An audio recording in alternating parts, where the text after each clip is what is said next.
Common ancestors और उसके साथ साथ रहने वाले उसी सेम कंडीशन में दूसरे ऑर्गेनिज्म भी होंगे ना। चीता के साथ साथ आपको लेपर्ड भी दिख सकता है, ठीक है, और आपको क्या दिख सकता है, और कोई ऑर्गेनिज्म दिख सकता है, ठीक है, बिग कैट दिख सकती है, ठीक। तो इसके ऐसी एनवायरनमेंट में एक ही जैसे दिखने वाले बहुत सारे ऑर्गेनिज्म दिख सकते हैं, ठीक है। तो उनके बारे में हम स्टडी कर रहे हैं कंपैरेटिवली, साथ के साथ ये भी होमोलोगस होमोलॉजी या फिर एडेप्टेटिव रेडिएशन को भी पढ़। तो welcome students, myself doctor Yashodhara Bhushan from aspiring aces. तो आज हम अपना इवोल्यूशन का लेक्चर नंबर 3 स्टार्ट करने वाले हैं बेटा। हमने सारी थ्योरीज पढ़ ली, कैसे हमारा ओरिजिन हुआ अर्थ का, एंड देन हाउ उसके बाद इवोल्यूशनरी थ्योरीज आती गई कि लाइफ कैसे बनी, अर्थ कैसे बनी होगी, ठीक है। ये सारी चीज़ें हमने कंसिडर कर ली, पढ़ ली, समझ ली, और जो अपकमिंग प्रोसेस है, इवोल्यूशन होता रहता है, वो सारा भी हमने अच्छे से पढ़ लिया। तो अब हम ये जानते हैं कि ये जो साइंटिस्ट है, जितने भी इवोल्यूशंस के बारे में बातें कर रहे थे, तो उनको कुछ ना कुछ तो इस तरीके की चीज़ें मिली होंगी जिसकी बेसिस पे वो अपने ये कंसेप्ट बना रहे थे। तो हमने डार्विन को देखा कि डार्विन एक आइलैंड पे गए मस्त घूमते हुए, और फिर उन्हें एक मतलब बर्ड्स का क्या मिल गया, झुंड मिल गया, जहाँ पे उन्होंने देखा कि डिफरेंट डिफरेंट टाइप्स के बर्ड्स हैं, पर एक तरीके से देखें एक नज़र में तो सारी एक जैसी दिख रही हैं, ठीक है। तो उनके पास वो एविडेंस था, ठीक है। तो एविडेंसेस ऑफ इवोल्यूशन में हम ये देखेंगे कि हमारे पास ऐसी क्या क्या चीज़ें मिली हमें खोज डिस्कवर करने पे, या फिर मतलब ऑब्जर्व करने पे, कि जो हमें लगा कि हाँ, इसके वजह से कोई ना कोई रिलेशनशिप है हमारा पुराने समय से, ठीक है, या फिर पुराने टाइम में किस तरीके के जानवर रहते थे, अब किस तरीके के जानवर रहते हैं, ये सारी बातें हमें थ्रू एविडेंसेस पता चली, ठीक है। तो एविडेंसेस में सबसे पहले आपका आता है होमोलॉजी। एविडेंसेस में सबसे पहले आ रहा है होमोलॉजी, है ना। अभी हमने कितने बार ये होमोलोगस, हेट्रोलॉगस, ये सारी टर्म्स पढ़ी है ना, होमोजाइगस, हेट्रोजाइगस। तो होमो वर्ड से तो हमें सिंपल से क्या जानना है, होमो मतलब होता है सिमिलर या सेम, ठीक है, सेम या फिर सिमिलर, ठीक है। लॉजी मतलब ऑर्गन्स, है ना, ऑर्गन्स या टिश्यू, ठीक है। तो सिमिलर ऑर्गन्स वाले, कैसे सिमिलर ऑर्गन्स वाले, या सिमिलर लॉजी मतलब एनाटॉमी भी हो सकता है, ठीक है, या फिर सीधे लिखते हैं स्ट्रक्चर्स, ठीक है, ना ऑर्गन्स ना कुछ, सीधे स्ट्रक्चर लिखो, है ना। तो ऐसे स्ट्रक्चर जो बेटा सिमिलर हैं एक जैसे, या फिर एक जैसे ही हैं, बिल्कुल सेम है, ठीक है। तो इससे कैसे क्या एविडेंस का बेसिस बनता है। Homology is the similarity between organs of different animals based on common ancestry और common embryonic origin and built on the same fundamental pattern. कह रहा है कि इसमें क्या है, सिमिलैरिटी है किसके बीच में बेटा, ऑर्गन्स के बीच में, डिफरेंट डिफरेंट एनिमल्स में। यहाँ पे आप देख रहे हो, यहाँ पे मैन है, ये एनसीईआरटी का डायग्राम है, ठीक है। मैन है, चीता दिखा रखा है, वेल दिखा रखा है, बैट दिखा रखा है, सारे अलग अलग ऑर्गेनिज्म है। मैन अपना नॉर्मली प्लेन्स में रहता है, ठीक है, अपने सिटीज वगैरह में सिविलाइज्ड ऑर्गेनिज्म है, ठीक है। चीता को आपने जंगल में भागते दौड़ते देखा होगा, ठीक है। वेल्स आपके क्या कहते हैं, आपके ओशंस वगैरह में मिलेगी बेटा। एंड बैट आपको पता है बैट कहाँ पे मिलता है, ठीक है। तो आपने देखा कि इनमें जो हम क्या ले रहे हैं, इनके फोर लिम्ब के स्ट्रक्चर ले रहे हैं। फोर लिम्ब मतलब आगे हाथ, ये हाथ को क्या बोल सकते हो, हाथ को फोर लिम्ब बोल सकते हो। तो फोर लिम्ब का स्ट्रक्चर देख रहे हैं, तो तुम देखो यहाँ पे एक बोन है, ठीक है, यहाँ पे एक बोन है, और यहाँ पे भी एक बोन है, यहाँ पे भी ये एक बोन है, और यहाँ पे भी एक बोन है, ठीक है। तो ये जो सिमिलर काइंड के बोन है स्टार्टिंग वाली, जिसको हम ह्यूमरस भी जानते हैं, है ना। तो ये ह्यूमरस आपको दिख रही है ना। अपना क्लास 11th में हमने बोन्स याद किया था, तो बोन्स में ह्यूमन हैंड में सबसे ऊपर वाली जो ये आर्म वाली जो है आपकी बोन क्या कहलाती है, ह्यूमरस कहलाती है। तो आप डिफरेंट डिफरेंट फॉर्म्स देख रहे हो ह्यूमरस के इन डिफरेंट क्या कहते हैं एनिमल्स में, ठीक है। आपने बोला ना सिमिलैरिटी होगी ऑर्गन्स में, तो सिमिलैरिटी दिख रही है। प्लस फिर उसके बाद ये दो अपना रेडियस अल्ना, रेडियस अल्ना यहाँ देख रहे हो आप, रेडियस अल्ना इसका यहाँ देख रहे हो आप, और यहाँ पे रेडियस अल्ना देख रहे हो, ठीक है। फिर उसके बाद आपको क्या दिख रहा है, सीधे कार्पल्स, मेटाकार्पल्स, है ना, फेलिंजेस, ये सब दिख रहे हैं, यहाँ पे भी दिख रहे हैं, और यहाँ पे भी दिख रहे हैं, ठीक है, और ये रहे, ठीक। तो ये आपके क्या हो गए, मेटाकार्पल्स, कार्पल्स और फेलेंजेस। ठीक है, तो ये सारी मतलब जो स्ट्रक्चर्स की बात करें वो सारे ह्यूमरस हो गया, रेडियस अल्ना हो गया आपका, रेडियस एंड अल्ना, ठीक है, कार्पल्स और आपके मेटाकार्पल्स और फेलेंजेस। ठीक है, एमपी लिख रही हूँ, समझ जाना, मेटाकार्पल्स फेलेंजेस। ठीक है, तो ये सारी चीज़ें आपको देखने को मिल रही है ऐसी ही पैटर्न में, ऑर्गेनाइज्ड वे में दूसरे दूसरे ऑर्गेनिज्म में भी। बस डिफरेंस क्या है, लेंथ और विड्थ का, है ना। किसी को जहाँ पे देखो ह्यूमरस कितनी लंबी है दोनों की, कंपैरेटिवली मैन और चीता की ह्यूमरस लंबी है अगर वेल से कंपेयर करें। वेल की ह्यूमरस का साइज बस इतना सा रह गया। ठीक है, जबकि हमारा बैट का भी ह्यूमरस ठीक है, बट देखो कितना थिन सा है, क्योंकि उसको क्या करना है, उसको फ्लाई करना है। फ्लाई करने के लिए उसकी बोन की डेंसिटी कम होनी चाहिए, तो उसकी बोन की थिकनेस क्या हो जाएगी, कम हो जाएगी।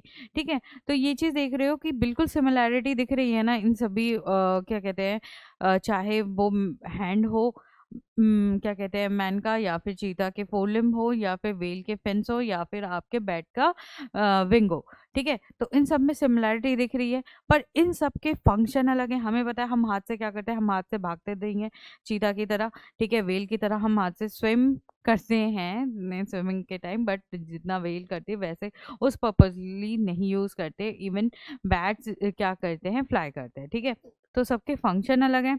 ठीक है, और फंक्शन अलग होने की वजह से ये क्या हमें बता रहे हैं, ये हमें बता रहे हैं कि इन सब का कहीं ना कहीं एक ही एंसेस्टर होगा।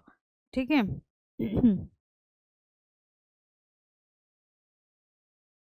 कॉमन एंसेस्टर, ठीक है, कॉमन एंसेस्टर है इन सब का। इस वजह से क्या हो रहा है, इन सब के जो ऑर्गन्स हैं, ठीक है, सिमिलर ऑर्गन, वो एक तरीके से मतलब जो इंडिविजुअल ऑर्गन्स है वो सिमिलरिटी दिखा रहे हैं एक दूसरे के साथ। ठीक है, तो बेस्ड ऑन कॉमन एंसेस्ट्री इससे क्या पता चलता है कि ये ऑफ कोर्स किसी एक पर्टिकुलर डिसेंट से आए हुए हैं, पर्टिकुलर एक ऑर्गेनिज्म रहा होगा। जो क्या हुआ होगा बेटा, आपने क्रोडेट्स पढ़े हुए हैं, है ना। क्रोडेटास में देखा है ना कि किस तरीके से वो डिवाइड हो रहे हैं। तो क्रोडेटास जो है आपके सिमिलर इन सबके कॉमन एंसेस्टर हैं, और उसके वजह से आपको इस तरीके की फॉर्मेशन दिखाई दे रही है। और common embryonic origin and built on the same fundamental pattern. ठीक है, या फिर कॉमन एम्ब्रॉयनिक मतलब कि स्टार्ट, देखो एक आप मतलब जब एविडेंस के बारे में बात करते हैं, इवोल्यूशन की बात करते हैं, तो इवोल्यूशन के दौरान जब आप चीज़ों को देख रहे हैं, जांच रहे हैं, ऑब्जर्व कर रहे हैं, तो उस टाइम पे आपको ये देखना है कि कहाँ कहाँ से आप पता लगा सकते हो चीज़ें। तो जब एम्ब्रियो ऑफ कोर्स किसी भी ऑर्गेनिज्म की स्टार्टिंग से मैं देखूँ कि एक सेल से स्टार्ट होता है, तो मुझे ये चीज़ समझ में आ गई कि एक सेल से सारे ऑर्गेनिज्म बने हैं।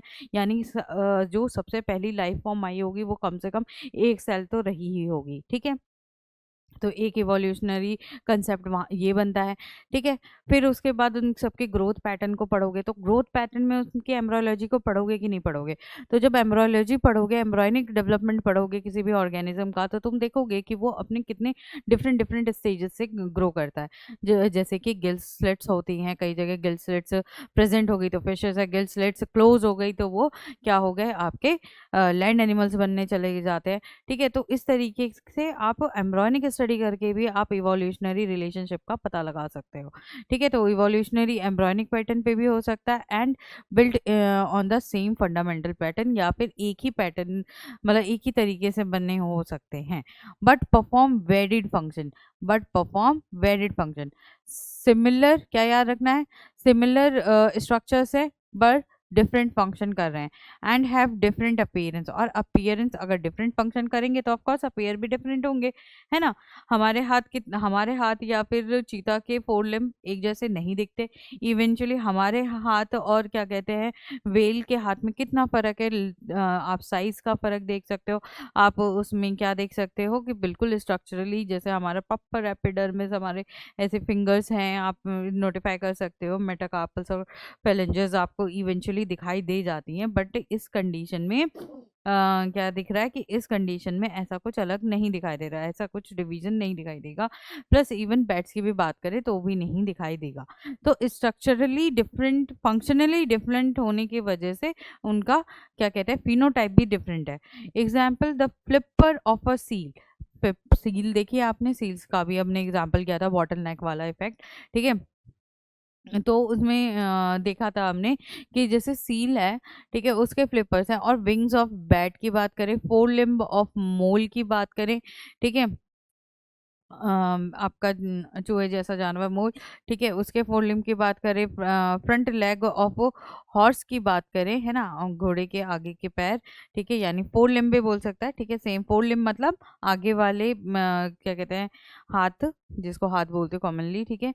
और क्या कहते हैं, the arm of a man look very different, perform different functions, but exhibit the same structural plan including the same bones। और एक ही बोन्स है ना, मैंने दिखा दिया आपको, है ना, humerus, radius, ulna, carpals, metacarpals और फेलेंजेस, ठीक है। इन्हीं बोन से मिलकर बने हैं डिफरेंट डिफरेंट स्ट्रक्चर्स।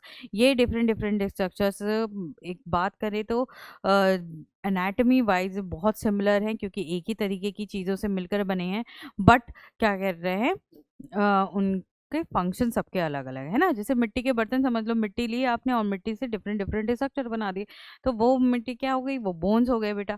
उन बोन से आपने डिफरेंट डिफरेंट स्ट्रक्चर बना दिया। हर मिट्टी के बर्तन का अपना, आपने मटका बनाया तो वो पानी स्टोर करने के लिए होगा, आपने केटल बनाई तो वो चाय बनाने के लिए यूज़ हो जाएगा, ठीक है।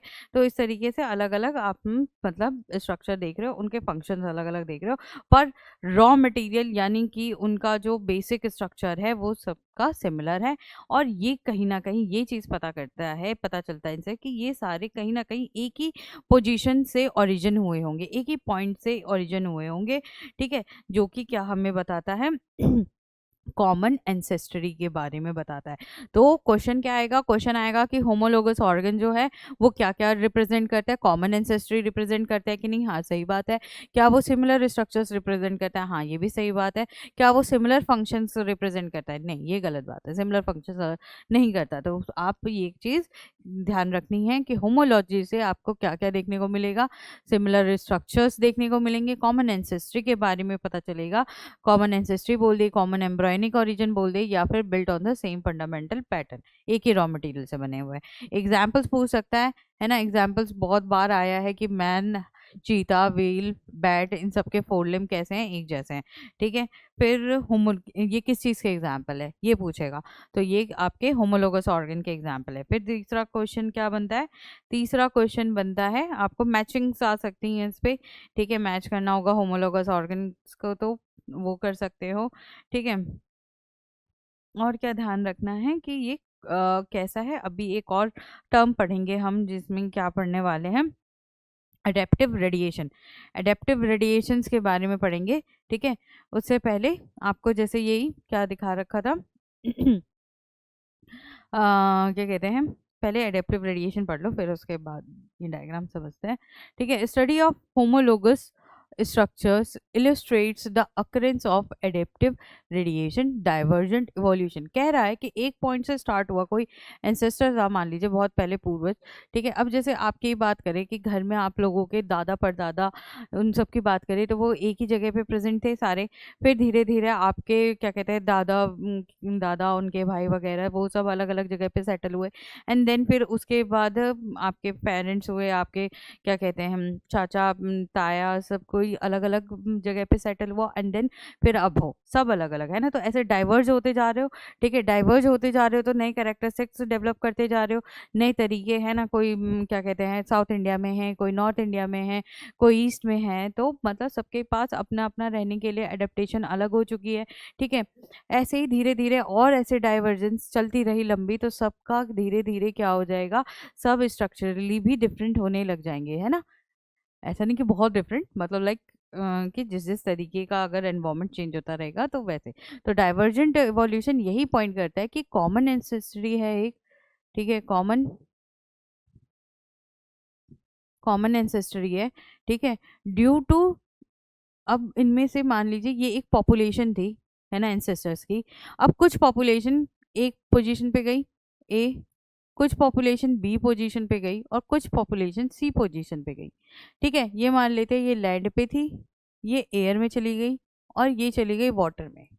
ठीक है, अब ये जो कॉमन एंसेस्टर था क्योंकि उसको मतलब अब चाहे वो खाने के पर्पज से, चाहे वो सर्वाइवल के पर्पज से, जिस भी पर्पज के वजह से, या फिर कोई और बॉटल नेक इफेक्ट की बात कर लें, किसी भी वजह से वो क्या हुआ, वो चेंज आया और वो क्या हुआ, वो क्या कहते हैं, आपके जो एंसेस्टर्स थे वो अलग अलग हो गए, अलग अलग हो गए और अलग अलग कंडीशंस में पहुंच गए।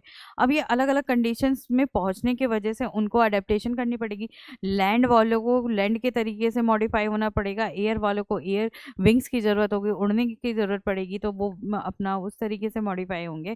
और वाटर वालों को तैरने की ज़रूरत होगी, तो बेटा वो क्या करेंगे, स्विम करने के लिए अपने ऑर्गन्स को उस तरीके से डेवलप करेंगे।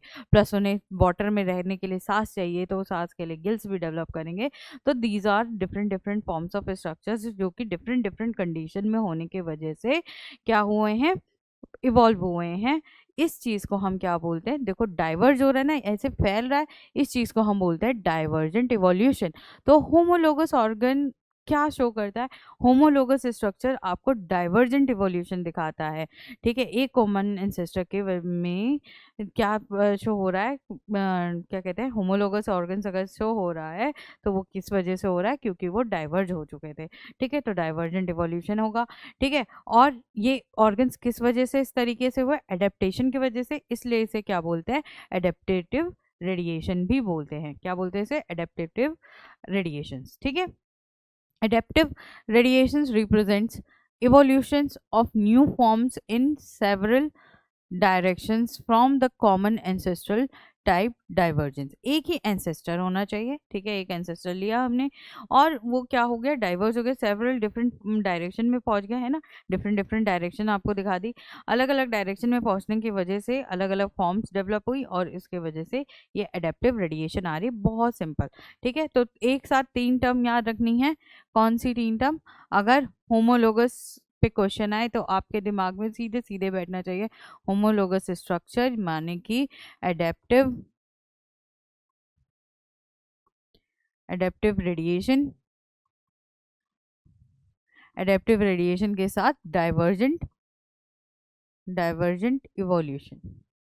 ठीक है, ये तीनों टर्म एक तरीके से एक दूसरे के सिनोनिम है या एक दूसरे को ही एक्सप्लेन कर रही हैं। ठीक है, तो और इनके एग्जाम्पल्स भी सेम होंगे बेटा, और सब कुछ क्या कह रहे हैं, एग्जाम्पल्स क्या होंगे इन सारी कंडीशंस में, एग्जाम्पल्स सेम होंगे। ठीक है, तो कंफ्यूज नहीं होना। ठीक है, तो ये आपकी बात हो गई हमारे होमोलोगस। तो ये एक तरीके से ये भी एक इवोल्यूशन दिखा रहे कि हाँ ठीक है, जैसे कि क्या कहते हैं, क्रोडेट्स थे, क्रोडेट्स ने क्या किया, अरे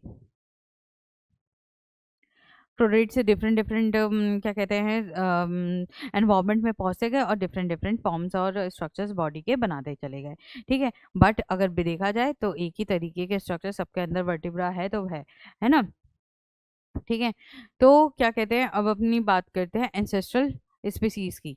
ठीक है, एंसेस्ट्रल स्पीसीज यहाँ पे आपको यही डार्विन का जो था, ठीक है, डार्विन फिंचेस हैं ये, ठीक, उसी की बात कर रहे हैं बेटा। तो उसमें भी क्या था, उसने भी यही तो बोला कि ये फिंचेस सारे देखने में एक जैसी हैं, बस इनके पैटर्न जो है, चाहे फूड की बात करें, चाहे क्या कहते हैं शेल्टर की बात करें, उसके बेसिस पे इन सब ने अपने आप को मॉडिफाई कर लिया। अब जैसे कि देखो क्यों करा था, रीजन बताया मैंने, कंपटीशन इंक्रीज हो गया था, इंटर स्पेसिफिक आपका कंपटीशन बढ़ने की वजह से ये चीज़ हुई थी। ठीक है, तो एंसेस्ट्रल स्पीसीज में देखो सबसे पहले फ्रूट ईटिंग वाली थी। ठीक है, फ्रूट ईटिंग वाली के बीक कैसे थे, छोटे से, है ना, सॉफ्ट से। और क्या कहते हैं, जब फिर उसके बाद सीड ईटिंग वाली उसके थोड़े बड़े हुए से, सीड को तोड़ना था तो क्या हुआ, उसके क्या कहते हैं, बीक्स कैसे हो गए, बड़े और हार्ड हुए। ठीक है, जो नेक्टर वाली थी तो उसको लंबा, उसको क्या करना था, नेक्टर को सक करना था, तो इसलिए उसके जो क्या कहते हैं बीक थी वो पतली लंबी थी। ठीक है, वैसे ही इंसेक्ट्स वालों को मिट्टी खोद के निकालना था बेटा, या फिर ट्री ट्रंक को हार्म करना था, तो फिर उसके लिए उनकी बीक कैसे हुई, थोड़ी सी शार्पन विद मॉडिफाइड एंगल्स के साथ थी।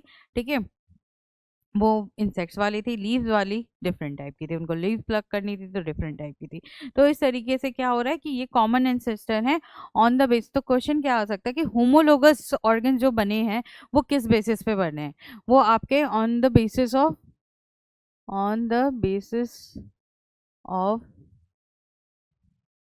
Adaptation adaptation to different food habits, environment और शेल्टर। ठीक है, क्यों है ये? It is a result of आपका क्या है बेटा, ये इंट्रा स्पेसिफिक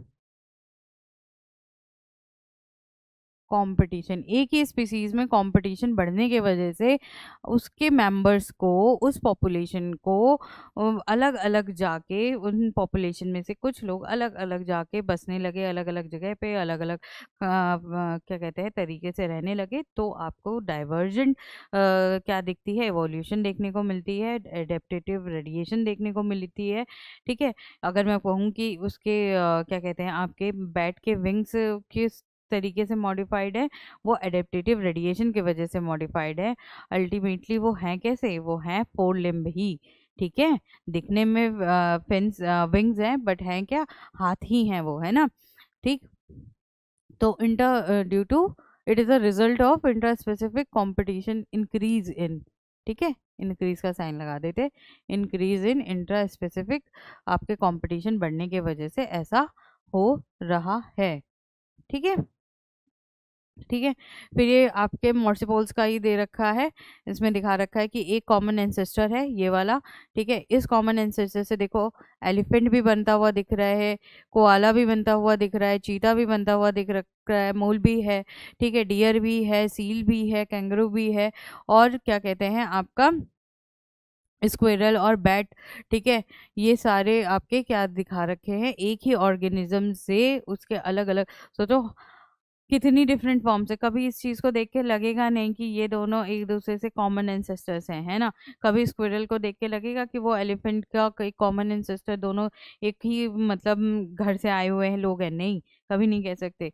पर हाँ, अगर बहुत पीछे चले जाए उनके एंसेस्ट्रल हिस्ट्रीज में, उनके एंसेस्टर पता करके इसके मम्मी पापा कहाँ से आए होंगे, उसके फिर प्लान लगान, ठीक है, ऐसे बढ़ते चले जाओगे, तब जाके तुम्हें पता चलेगा कि हाँ वो एक ही पॉइंट से स्टार्ट हुए थे। ठीक है, तो ये आपका क्या हो गया, मॉर्सिपल्स का। ठीक है, फिर उसके बाद आता है जो एनालॉगस ऑर्गन। एनालॉगस ऑर्गन की बात करें, अब दूसरा तरीका है इवोल्यूशन एविडेंसेस का या इवोल्यूशन को स्टडी करने का एनालॉगस ऑर्गन का, कि वो ऑर्गन जो सेम नहीं है। ठीक है, analogous organs have almost similar appearance, दिखते तो सेम है, and perform the same function, function भी सेम करते हैं, but these develop in totally different groups.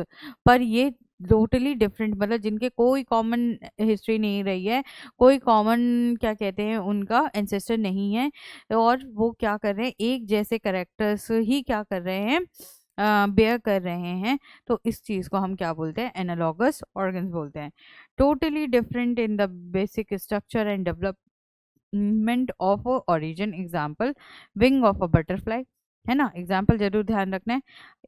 Butterfly भी उड़ती है, बर्ड भी उड़ती है, टेरोडक्टाइल भी उड़ देगा, और क्या कहते हैं आपका बैट, इन सब के पास क्या है बेटा, इन सब के पास विंग्स देखने को मिलेगी, और ये सब क्या कर रहे हैं, फ्लाई कर रहे हैं। ठीक है, ये सब उड़ रहे हैं, और इनके जब हम स्ट्रक्चर को देखेंगे तो जो बटरफ्लाई का विंग है वो आपका एक्सोस्केलेटन से बना होता है, सिंपल सा। ठीक है, बर्ड का है, बर्ड का फेदर से बना हुआ है। ठीक है, टेरोडक्टाइल है या फिर आपका बैट है, इन सब का भी आपने देखा ही किस तरीके से है ना, बोन से बना हुआ है। ठीक है, तो ये सारे स्ट्रक्चर्स जो हैं वो डिफरेंट डिफरेंट मतलब कॉमन स्ट्रक्चर्स हैं विंग्स ही, पर देखने में सेम लगेंगे, बट उड़ने में भी हो रहे हैं, काम कर रहे हैं, पर सारे क्या हैं आपका अलग अलग स्ट्रक्चर से बने हुए हैं। Uplifting the body in the air, है ना, इन सब का फंक्शन क्या है कि बॉडी को ऊपर लेके जाना है, हवा में उड़ाना है, but their basic structure is totally different. ठीक है, बता दिया आपको सबका स्ट्रक्चर सारा क्या है, लेकिन डिफरेंट है। ये कैसा हुआ होगा, अब तुम इतना पढ़ने के बाद इतना आइडिया लगा सकते हो कि एनालॉगस ऑर्गन्स एक साथ इसलिए डेवलप हुए, डिफरेंट डिफरेंट ऑर्गेनिज्म में। मान लीजिए दो दोस्त हैं, ठीक है, आप जब भी दोस्त बनाते हो सिमिलर कैरेक्टरिस्टिक्स पे सिमिलर एक तरीके के ही क्या होने चाहिए, फंक्शन करने चाहिए, है ना। उसको भी अगर एक चीज़ पसंद है, आप उसको भी मिठाई पसंद है तो आपको भी मिठाई पसंद है ना, सिमिलर फंक्शन है, पर एंसेस्ट्री देखें तो दोनों की बहुत अलग है। ठीक है, तो इसका क्या रीज़न हो सकता है, इसका रीज़न ये हो सकता है कि भाई क्या कहते हैं, क्या पता आप सारे एक ही कंडीशंस में ग्रो हुए हो। ठीक है, जब सब एक ही कंडीशन में ग्रो हुएंगे तभी सबके कैरेक्टर्स भी सिमिलर हुए होंगे। ठीक है, study of analogous structures illustrates the occurrence of convergent. जैसे कि होमोलोगस को स्टडी करने के लिए हमने देखा कि होमोलोगस ऑर्गन इस वजह से एक साथ अलग अलग डायरेक्शन में डेवलप रहने के वजह से या डिस्ट्रीब्यूट होने की वजह से क्या हुए, डाइवर्जेंट इवोल्यूशन शो कर रहे हैं। वैसे ही आपके एनालॉगस ऑर्गन अलग अलग डायरेक्शन से आके एक ही जगह पे अलग अलग ऑर्गेनिज्म जब रहने लगे एक ही कंडीशन में, एक ही एनवायरनमेंट में, तो क्या हुआ, ये क्या शो कर रहे हैं बेटा, आपका कन्वर्जेंट इवोल्यूशन शो करते हैं। ठीक है। ठीक है, तो कैसे कह सकते हैं कि मान लीजिए आपका विंग्स ऑफ बटरफ्लाई, ठीक, और आपके विंग्स ऑफ बैट। ठीक है, ये आपका किससे स्ट्रक्चर, अगर इसमें बात करें स्ट्रक्चर की, तो इसमें स्ट्रक्चर है आपका एक्सोस्केलेटन, है ना। एक्सोस्केलेटन है ना, आपने कीड़े मकोड़ों का पढ़ा है, क्या कहते हैं, कॉकरोचेस का देखा था ना, जो विंग्स बने हुए हैं, उसी चीज से बने हुए हैं। ठीक है, कॉकरोच में काइटिन था, इसमें क्या है ये तुम पता करना। ठीक है, एक्सोस्केलेटन से, और इसमें जो स्ट्रक्चर है वो क्या है बेटा, बोनी स्ट्रक्चर है, बोनी स्ट्रक्चर से बना हुआ है ना, बोनी प्लस मस्कुलर मसल्स होंगे इसमें। ठीक है, पर इसमें ऐसा कुछ नहीं दिखाई देगा। फिर उसके बाद आपका क्या है, फंक्शन। ठीक है, फंक्शन इसका क्या है, इसको भी उड़ना है, इसको भी उड़ना है ना, दोनों को उड़ना है। ठीक है, तो स्ट्रक्चर डिफरेंट है, फंक्शन सिमिलर है। ठीक है, एनवायरनमेंट की बात करें तो दोनों के लिए सेम ही है, उड़ रहे हैं तो एयर में ही तो उड़ेंगे, तो दोनों के लिए सेम होने की वजह से एनवायरनमेंट, आपका फंक्शन सेम होता है, फंक्शन सेम होने की वजह से ये क्या दिखा रहा है, कन्वर्जेंट इवोल्यूशन। ठीक है, कन्वर्जेंट इवोल्यूशन। ठीक है, इसके जो एंसेस्टर्स है ना, वो अलग हैं बेटा। इसके एंसेस्टर, मान लीजिए इसके एंसेस्टर्स ए हैं, इसके एंसेस्टर्स बी हैं, है ना, बट तो मैमल्स में आएगा। ठीक है, और ये आपका क्या किस में चला जाएगा, ऑर्थोपॉड्स में। ऑर्थोपॉड्स और मैमल्स में कितना डिफरेंस है, वो किस लेवल पे जाके क्या करते हैं, कंबाइन होते हैं, एक कॉमन एंसेस्टर दिखाते हैं, वो आप बताओगे। ठीक है, कमेंट में बता देना मेरे को। फिर उसके बाद क्या कहते हैं, तो ये जाके क्या हो रहा है बेटा, सिमिलर कंडीशन में होने की वजह से एक कन्वर्ज कर जा रहे हैं, जिसको हम क्या बोल रहे हैं, कन्वर्जेंट इवोल्यूशन बोल रहे हैं। ठीक है, एक ही कंडीशन में, और इसको और क्या बोलते हैं, एनालॉगस, एनालॉगस ऑर्गन्स।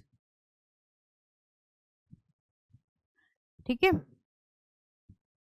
तो यहाँ पे एक एग्जाम्पल दिखा रखा है कि जैसे कि ये किस चीज़ का एग्जाम्पल है बेटा, कि ये लीव्स हैं, ये आपका होमोलोगस ऑर्गन के ही एग्जाम्पल है, लीव्स में होमोलोगस ऑर्गन। ठीक है, तो होमोलोगस ऑर्गन में आप देख रहे हो कि ये एक लीफ है, एक लीफ जो क्या बना रही है, पिक्चर बना रही है। ठीक है, पिक्चर प्लांट में एक पिक्चर मतलब क्या होता है, एक वेसल जिसमें पानी कैरी करते हैं, तो वो वेसल पानी जैसा बना रही, कितनी सेफ अलग हो रही। यहाँ पे फोटोसिंथेसिस ना करके ये किस लिए बन गया, ये फोटोसिंथेसिस नहीं कर रहा, लेकिन इसका क्या प्राइमरी फंक्शन होता है फोटोसिंथेसिस का। ठीक है, तो फोटोसिंथेसिस ना करके अब क्या कर रहा है यहाँ पे, ये क्या कर रहा है, कीड़े मकोड़े पकड़ने के काम आ रहा है। ऐसे ही वीनस फ्लाई ट्रैप की भी लीव्स कैसी हैं, वो फ्लैप्स में क्या हो गई हैं, चेंज हो गई हैं, मॉडिफाई हो गई हैं बेटा। तो वो देखो वो भी क्या करेंगी, किसको, प्रे को कैच करने के लिए बनी है। अब जो क्या कहते हैं आपका पॉन्सेटिया दिखाया हुआ है, ठीक है, सेटिया दिखाया हुआ है, तो उसमें क्या है, ये रेड कलर की लीव्स हैं, ये एक फ्लावर नहीं है, ये आपका रेड कलर का लीव्स है। ठीक है, ये लीव्स किस लिए, ब्राइट रेड लीव्स जो कि रिजेंबल करती हैं पेटल्स ऑफ फ्लावर से, ताकि अट्रैक्ट कर सके किसको, इंसेक्ट्स को, बर्ड्स को, ताकि क्या हो, पॉलिनेशन में हेल्प मिल सके। ठीक है, और फिर उसके बाद अभी पढ़ा था ना हमने सेक्सुअल रिप्रोडक्शन में कि जो आपके प्लांट होते हैं वो जो भी बायोटिक एजेंट्स को यूज कर रहे हैं पॉलिनेशन के लिए, वो कैसे होते हैं, ब्राइट कलर के होते हैं। ठीक है, तो उसमें अगर पेटल्स वगैरह नहीं आ रही या फूल केवल नॉर्मल वाइट कलर का है, तो उसकी लीव्स कैसे हो गई बेटा, रेड कलर की हो गई। तो यहाँ पे फंक्शन चेंज हुआ कि नहीं चेंज हुआ। फिर उसके बाद कैक्टस में तो देख ही रहे हो, कैक्टस में जो लीव्स होती है वो आपकी स्पाइन में चेंज हो जाती है। क्यों चेंज हो जाती है, ताकि वाटर लॉस मिनिमम हो सके। ठीक है, वाटर लॉस को मिनिमम करने के लिए स्पाइन्स में चेंज हो जाती हैं। और यहाँ पे भी फंक्शन उसका प्रोटेक्शन का है, उसमें भी कोई फोटोसिंथेसिस का काम नहीं कर रही। तो अल्टीमेटली आप क्या देख रहे हो कि एक ही क्या कहते हैं, एक ही स्ट्रक्चर से अलग अलग एडेप्टेशन के वजह से डिफरेंट डिफरेंट फॉर्म्स ऑफ क्या मिल रहे हैं, स्ट्रक्चर्स मिल रहे हैं, और क्या देखने को मिल रहा है, डिफरेंट डिफरेंट फिनोटाइप्स देखने को मिल रहे हैं, और डिफरेंट फिनोटाइप्स अलग अलग फंक्शन कर रहे हैं। दैट इज आपका होमोलोगस ऑर्गन। ठीक है, और ये डाइवर्ज है। ठीक है, ये वाली बात आ गई। अब आ गया एनालॉगस ऑर्गन्स में। एनालॉगस ऑर्गन्स में बैट का दिखा रखा है बेटा, बर्ड का दिखा रखा है, बटरफ्लाई का दिखा रखा है। ठीक है, बैट को देखो, क्या कहते हैं, बर्ड्स को देख सकते हो, इसमें बस फेदर देखने को मिलेगा, इसमें बोन्स भी देखने को मिल रही है, मसल्स है उसमें। ठीक है, और बटरफ्लाई में आप देख सकते हो केवल केवल क्या होता है, एक्सोस्केलेटन होता है, छोटा सा, थिन सा। ठीक है, जो कि आराम से हाथ लगते ही टूट भी सकता है ना। तो फिर क्या, ये एनालॉगस ऑर्गन्स है, लेकिन ये सारे क्या कर रहे हैं, फंक्शन एक, सब उड़ रहे हैं। ठीक है, तो फंक्शन एक ही जैसा कर रहे हैं। ठीक है, homology in embryos homology in embryos of closely related vertebrates indicates evolutionary relationship of the adult vertebrates। क्या कह रहा है कि जो होमोलॉजी है, यानी कि आपका सिमिलर स्ट्रक्चर्स की बात करें, तो बड़े होके डेवलप होके वो किस तरीके के बनेंगे उस बात को छोड़ दो। अगर हम उनके केवल एम्ब्रॉयनिक स्टेजेस को स्टडी करें, जो कि क्लोजली रिलेटेड वर्टिब्रेट्स में होना चाहिए। ठीक है, क्लोजली रिलेटेड वर्टिब्रेट्स में देखोगे, जैसे कि अगर मान लीजिए आप अपने में, और अगर क्या कहते हैं कुत्ते बिल्ली के एम्ब्रॉयज को देखना की कोशिश करोगे, तो वो लगभग लगभग सिमिलर दिखेंगे, उनके स्ट्रक्चर्स एम्ब्रॉयनिक स्टेज पे काफ़ी ज़्यादा एक दूसरे से रिजेंबल होते हुए दिखेंगे। ये रिजेंबलेंस ही होमोलोगस शो करता है, इंडिकेट्स इवोल्यूशनरी रिलेशनशिप। ये हमें ये भी बताता है कि हाँ, हम सबके एंसेस्टर्स क्या है, कॉमन है। तो एम्ब्रॉयनिक स्टडी से भी हम अपने इवोल्यूशनरी रिलेशनशिप को क्या कर सकते हैं, आइडेंटिफाई कर सकते हैं, या फिर ऑब्जर्व कर सकते हैं। ठीक है, भले ही वो एडल्ट में आने के बाद, एडल्ट वर्टिब्रा बनने के बाद वो डिफरेंट हो जाए, बट आपको उसका होमोलॉगस अगर स्टडी करनी है ना। अब होमोलॉगस, अब मुझे इसको स्टडी करनी हो, मुझे कैसे पता चलेगा कि ये सेम लीव्स, ये लीव्स ही हैं। मैं बाकी का पूरा प्लांट देखूंगी और फिर देखूंगी और उसको आइडेंटिफाई करूंगी कि ये पार्ट ये है, ये पार्ट ये है, तब जाके मुझे पता चलेगा कि अच्छा ये तो लीव्स है। ठीक है, फिर ऐसे ही अगर मैं एनिमल्स की बात करूँगी, तो एनिमल्स में भी मुझे एकदम से देखते ही थोड़ी पता चल जाएगा कि क्या कहते हैं, एनालॉगस तो फिर भी इजी है, होमोलॉगस का कैसे पता चलेगा, जब हम उसके एम्ब्रॉयनिक स्टडी करेंगे, है ना। देखते तो सब में ऐसे ही लगेगा कि हाँ भाई क्या है, ये तो अलग अलग ही है। तो ऐसे इवोल्यूशनरी रिलेशनशिप तो उनमें होमोलॉगस में बनाना मुश्किल है। ठीक है, जैसे कि अगर इस तरीके की बात करें, चीता बिल्ली और क्या कहते हैं इंसानी हाथ, इन सबको तो तुम आराम से फिर आइडेंटिफाई करोगे, बट इन दोनों में अगर मैं कह दूं कि इवोल्यूशनरी रिलेशनशिप बताओ, तो कैसे करोगे आइडेंटिफाई। इसमें आपको पढ़ना पड़ेगा एम्ब्रॉयनिक डेवलपमेंट, एम्ब्रॉयनिक डेवलपमेंट देखना पड़ेगा। ठीक है। ये एम्ब्रॉयनिक डेवलपमेंट जब आप इनकी स्टडी करोगे और आपको अगर ऐसा लगे कि जैसा इसका एम्ब्रियो ग्रो कर रहा है, जैसे जैसे स्टेजेस में इसका एम्ब्रियो पास हो रहा है, वैसे वैसे इसके भी एम्ब्रियोज उसी स्टेजेस में पास हो रहे हैं, तब आप कह सकते हो कि हाँ ये होमोलोगस है। ठीक है, या ये कॉमन एंसेस्टर्स के से ही आए हैं। ठीक है। तो आपका क्या दिखा रखा है, ये आपका मॉर्सिपल्स ही है बेटा। ठीक है, ये मॉर्सिपल्स हैं आपके, ये प्लेसेंटल ऑर्गेनिज्म है। ठीक है, तो इसमें क्या देखना है हमें, ऊपर से नीचे जब स्टडी करोगे ऑर्गेनिज्म को, तो ये क्या दिखा रहे हैं, ये इधर ऊपर से नीचे ऐसे कर देते हैं। ऊपर से नीचे जब हम स्टडी कर रहे हैं तो ये हमें कॉमन एंसेस्टर दिखा रहा है, कॉमन एंसेस्टर। ठीक है, ये क्या है, मल्टीपल, जो मतलब आपके ऑस्ट्रेलिया वाले जो ऑर्गेनिजम्स है ना, ऑस्ट्रेलिया में जो अलग अलग तरीके की स्पीसीज मिलती है वो भी एक कॉमन इंसेस्टर से मिली है। तो वो कॉमन इंसेस्टर जो अभी पीछे हमने डायग्राम देखा था, ठीक है, ठीक है, वो कॉमन इंसेस्टर्स और उसके साथ साथ रहने वाले उसी सेम कंडीशन में दूसरे ऑर्गेनिज्म भी होंगे ना। चीता के साथ साथ आपको लेपर्ड भी दिख सकता है। ठीक है, और आपको क्या दिख सकता है, और कोई ऑर्गेनिज्म दिख सकता है। ठीक है, बिग कैट दिख सकती है। ठीक, तो इसके ऐसी एनवायरनमेंट में एक ही जैसे दिखने वाले बहुत सारे ऑर्गेनिज्म दिख सकते हैं। ठीक है, तो उनके बारे में हम स्टडी कर रहे हैं कंपैरेटिवली, साथ के साथ ये भी होमोलोगस होमोलॉजी या फिर एडेप्टेटिव रेडिएशन को भी पढ़ रहे हैं हम। ठीक है, ठीक है, तो कॉमन एंसेस्टर शो हो रहा है, होमोलॉजी शो हो रही है। ठीक है, जैसे ये क्वॉल है, फिर ये आपका शुगर ग्लाइडर है ना, फ्लाइंग स्क्विरल जिसे बोलते हैं। देखो दूसरे फ्लाइंग स्क्विरल दिखा रखे, वॉम्बेट है, और आपका मार्सिपल मोल है, और क्या है, थैलाइसीन है। ठीक है, कैसा दिख रहा है, वुल्फ की तरह, ये वुल्फ की तरह दिख रहा है, ये भी दोनों सिमिलर है। थैलाइसीन और वुल्फ एक जैसे दिख रहे हैं, मार्सिपल मोल हो गया और ये वाला मोल हो गया, ये भी एक दूसरे के जैसे ही दिख रहे हैं। ठीक है, दोनों ही क्या करते हैं, इंसेक्ट्स वगैरह खोज के खाते हैं। ठीक है, वॉम्बेट हो गया, और ये आपका क्या हो गया, ग्रुडोंग, ग्रुड हॉग हो गया। ठीक है, ये दोनों भी एक जैसे ही दिख रहे हैं ना। और शुगर ग्लाइडर ये भी फ्लाइंग स्क्विरल जैसे, ये भी देखो फ्लाइंग स्क्विरल तो है ये, है ना। तो एक ही कंडीशन में रहने की वजह से जो ऑर्गेनिज्म हैं वो बिल्कुल एग्जैक्ट एक दूसरे के ही क्या दिख रहे हैं, सिमिलर दिख रहे हैं। तो जब मैं इस डायग्राम को इस डायरेक्शन में पढ़ूंगी, फ्रॉम लेफ्ट टू राइट, ये क्वेश्चन आता है, लेफ्ट टू राइट स्टडी करने में, ठीक है, आपको क्या दिखेगा, आपको दिखेगा कन्वर्जेंट, कन्वर्जेंट इवोल्यूशन। ठीक है, एनालॉजी, ठीक है, ये देखने को मिलेगी। ठीक है, कन्वर्जेंट इवोल्यूशन और एनालॉजी, इसमें क्या देखने को मिलेगा, कॉमन एंसेस्टर्स, ये उसमें अनकॉमन एंसेस्टर्स क्या हो गए, अनकॉमन एंसेस्टर्स।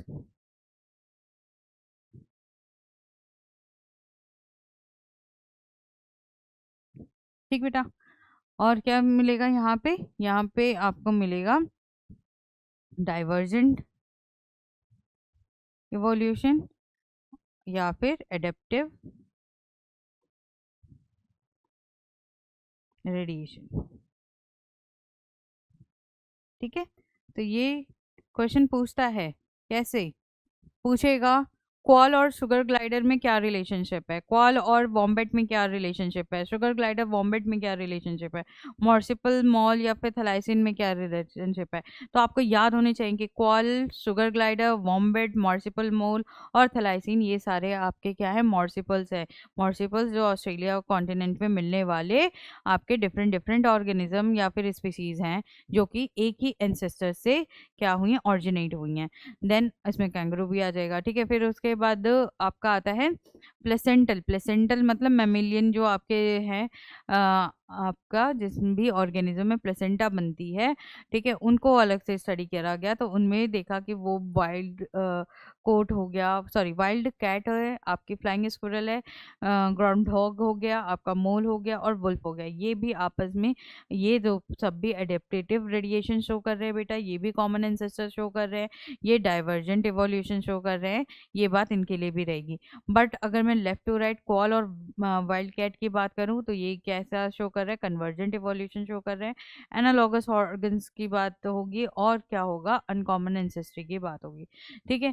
तो ये आपका मार्सिपल्स वर्सेस प्लेसेंटल्स ऑर्गेनिजम्स की बात हुई। ये भी क्या है, ये एविडेंस देते हैं कि एक जैसे एनवायरनमेंट में रहने की वजह से किस तरीके से दोनों, देखो जैसे ये दोनों ऑर्गेनिज्म पेड़ पे रहते हैं और इनको प्रोटेक्शन की ज़रूरत है, एक ही बिल्कुल भाई एक ही कॉन्टिनेंट में, तो एक ही कंडीशन है एकदम एग्जैक्ट, तो एक ही कंडीशन में रहने की वजह से दोनों को कैसा होना पड़ा, फ्लाइंग स्क्विरल जंप लगाना पड़ा भाई अपने क्या कहते हैं प्रीडेटर से बचने के लिए। तो क्या फ्लाइंग स्क्विरल जैसे बने दोनों स्ट्रक्चर इस तरीके से हुए, ठीक है।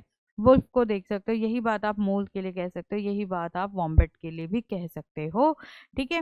तो इससे हमें एक तरीके से क्या पता चलता है कि जो ऑर्गेनिज्म एक जगह पे रह रहे हैं वो क्या हो सकते हैं, वो एक जैसे फंक्शन कर सकते हैं, वो क्या कर सकते हैं, वो कन्वर्जेंट इवोल्यूशन दिखा रहे हैं, वो अलग अलग एंसेस्टर्स के हो सकते हैं, ठीक है।